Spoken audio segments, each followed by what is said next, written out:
Ada apa sebenarnya antara Shopee dan Indonesia? Komisi Pengawas Persaingan Usaha (KPPU) lagi menyelidiki apakah dominasi Shopee ini udah masuk kategori praktik monopoli? Apakah ada pihak yang diuntungkan secara tidak adil? Dan siapa sebenarnya yang mengendalikan algoritma yang menentukan nasib jutaan penjual di platform itu? Halo semuanya, selamat datang kembali di Info Kita Channel, tempat kita ngebahas segala hal seputar ekonomi digital dan dunia e-commerce di Indonesia. Coba deh jujur, dari kalian pasti ada yang hampir tiap hari buka aplikasi berwarna oranye ini kan? Mulai dari nyari barang lucu, buka toko sendiri, sampai nonton live streaming, semua bisa dilakukan di satu tempat.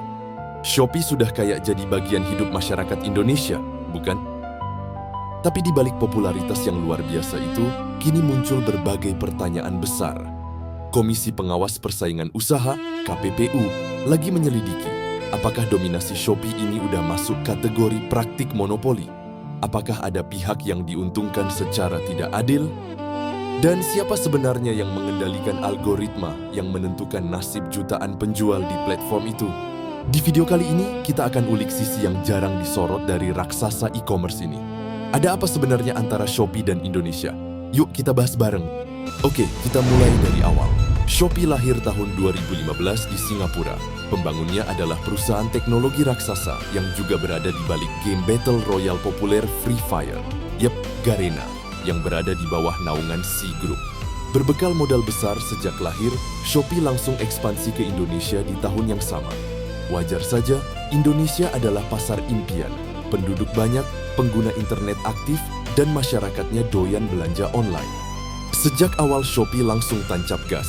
Promo besar-besaran, gratis ongkir, iklan gila-gilaan sampai bintang tamu K-pop berkelas dunia seperti Blackpink. Tidak heran beberapa tahun kemudian Shopee langsung jadi platform belanja nomor 1 di negeri ini. Shopee bukan sekadar tempat belanja. Mereka membangun ekosistem tertutup. Ada Shopee Pay buat bayar, Shopee Pay Later buat pinjaman cepat, Shopee Food buat pesan makanan, sampai Shopee Express untuk pengiriman. Intinya, mereka ingin pengguna tetap berada dalam satu ekosistem dari bangun tidur sampai tidur lagi. Buat konsumen, ini jelas menguntungkan. Harga murah, diskon melimpah, layanan nyaman. Banyak UMKM juga mendapat kesempatan go online melalui Shopee. Namun ada konsekuensi lain. Persaingan harga yang brutal membuat pemain lokal dan usaha kecil sering kewalahan hingga gulung tikar. Isu monopoli pun mulai terdengar. KPPU menemukan indikasi bahwa Shopee cenderung mengutamakan layanan logistik miliknya sendiri, Shopee Express. Ketika pembeli check out, pilihan pertama biasanya SPX, sementara jasa logistik lain kurang ditonjolkan. Bahkan ditemukan rangkap jabatan manajemen antara Shopee dan SPX yang memancing dugaan persaingan tidak adil.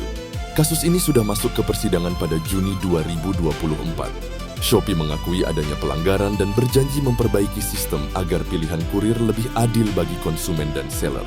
Pertanyaannya, kenapa pemerintah terlihat seperti diam? Padahal saat TikTok mulai merambah perdagangan online, pemerintah dengan cepat melakukan pembatasan. Tetapi saat Shopee menguasai penjual, logistik, pembayaran, hingga promosi digital, reaksinya jauh lebih santai. Banyak yang menilai pemerintah terlalu nyaman bekerja sama dengan Shopee dalam program UMKM digital, sehingga terkesan memihak.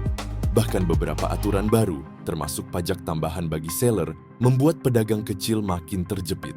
Logikanya simpel, satu pemain tidak mungkin bisa sebesar itu tanpa dukungan atau minimal pembiaran dari regulator. Namun apakah ini konspirasi pemerintah? Sampai saat ini belum ada bukti kuat. Situasinya lebih tepat disebut sebagai ketergantungan. Pemerintah butuh Shopee untuk mempercepat transformasi ekonomi digital, tapi kurang memikirkan risikonya. Pada akhirnya persoalan ini bukan sekadar tentang satu perusahaan raksasa, melainkan soal masa depan persaingan usaha di Indonesia. Kapan wasit harus meniup peluit? Apakah harus menunggu ketika satu pemain sudah terlalu dominan? Lantas apa peran kita? Kita bisa mulai dari hal sederhana. Jangan cuma terpikat diskon dan gratis ongkir.